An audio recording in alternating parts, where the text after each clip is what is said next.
Sandwich का आलमी दिन हर साल 3 नवंबर को मनाया जाता है। ये तफरीह, खाने और खुशी से भरा हुआ दिन है। सैंडविच दुनिया भर में एक मकबूल तरीन खाने की अशिया है, जिससे लाखों लोग लुत्फानंदोज होते हैं। इससे पहले सैंडविच को एक नफीस पकवान समझा जाता था, जिसका मजा सिर्फ अमीर लोग ही चख सकते थे। लेकिन अब सैंडविच को एक लजीज और भरपूर खाना समझा जाता है, जिससे हर कोई खाता है। डबल रोटी के 2 स्लाइसेस के दरमियान जो अज्जा छुपे हुए हैं, इनको जायके के मुताबिक तब्दील किया जा सकता है।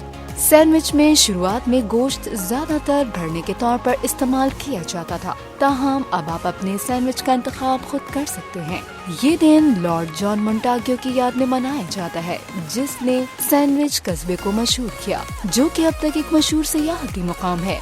माहिरीन ग़िज़ाइयत का कहना है कि सैंडविच के सेहत से मुतालिक फ़वाइद का इन्हिसार इसमें भरे जाने वाले अज्जा पर होता है।